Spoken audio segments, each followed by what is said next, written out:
61 and 61, we are hoping you're enjoying. For the 12 days of Theszmas, we have 61 limited edition Uncle Lou t-shirts. Click the link below, get yours today, because once the 61 are gone, they gone. Get on it. This is day 2, Merry Theszmas, or whatever you celebrate. Like we said before, we're all about everybody and whatever they believe, but in here we believe in Lou Thez. We believe in old school professional wrestling, and that's what we're offering you today. So in the 12 days of Theszmas, this being day 2, we are offering old school professional wrestling done right. So we are going to go over today one of the things that drives me absolutely bonkers in pro wrestling. And I see it with professionals both now and a little bit in the past where they should hang their head in shame. Honestly. You really, I don't understand where the lack of effort came into it, but it's frustrating. For me, for a guy that really loves this, the way I equate it, it's like a magic show. We all know that magic ain't real. We know the guy out there, David Copperfield, or whoever it is, Chris Angel. If Chris Angel is not making things disappear, he's not levitating, or he's not cutting the woman in half with a saw. But when we're at a magic show, we tend to just get drawn into it. And we want to believe that he's cutting a woman in half.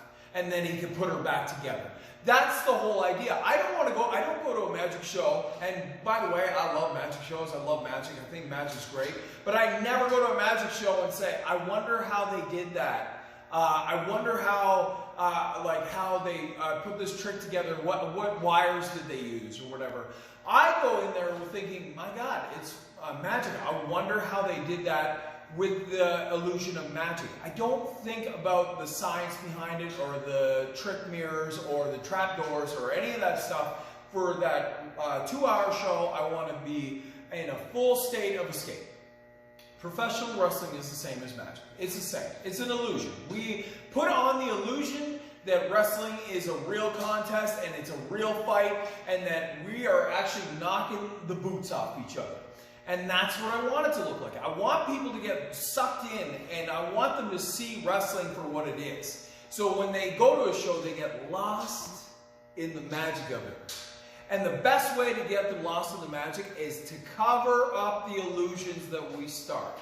So if you're not covering up these illusions, I encourage you to start. It only takes a little bit more effort. Day 2 of Theszmas. Lou Thez, one of the greatest of all time, would never, ever, ever, being one of those guys that would never, ever take this business for granted. He would never, ever say anything bad about this business. He would never, ever put himself in a situation where he compromised his beliefs in wrestling. In wrestling, he was a wrestler, a true wrestler, so he would never, ever compromise that. So even on his deathbed, this sport gave him his lifestyle. And so he respected that business so much, and so do I.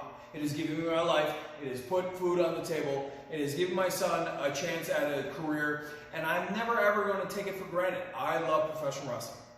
So we are going to show you the eye rake on the ropes. Waldo Von Erich was the one that taught me this. Waldo's an old school cat, an old professional. He's passed away many years now, but it was old school. And he taught me a lot of these old school tricks that you're going to see today or over the Theszmas series, because he worked within those realms of years, 50s, 60s, and all that stuff. So what we're first going to do is show you how not to do an eye rake on the ropes, and then secondly, we're going to show you the proper way to do it that looks way more legit. So anytime you see a heel, it's a heel deal. When you see a lazy worker, what they're going to do is grab their opponent's head, this being Ethan on this one. Sorry, Ethan. He grabs the head, what he does is he just pulls.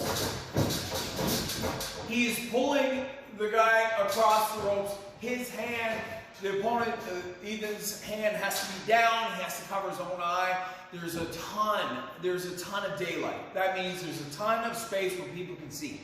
And there's a ton of daylight between Ethan's hands and his eye. And he's not actually pulling across. And even if he was pulling across, he's pulling across his hand. So no one believes it. It's nonsense. So I'm going to show you how it's actually legitimately done. So in this position, it would be a headlock position. Because the headlock position is the perfect one to do because it stays nice and tight. As you can see, the way the grip is on a proper headlock, my knuckles are into his eyeball anyways. So from this position here, what we're going to do is bring him down the ropes, guiding with the right hand. The left hand now is going to go in front of the face as we grab the rope with our right, and I put his eye on my right hand, on the back of my hand. So he's actually on the pad of the back of my thumb, and what I'm going to do with my left is just cover over, looking like I have a headlock still on him. As I do that, I just drag, making it look like I'm dragging across those ropes, and it's going to look like that. It's such a great thing, and nobody does it anymore. Nobody does it. There's an eye poke maybe once in a while, but I never see some old school stuff like that. An eye rake across the ropes, nobody does it. It's completely missing from professional wrestling because we butchered it back a couple years ago. Hang your head in shame, gentlemen, because that is how it's done properly. That is day 2 of Theszmas.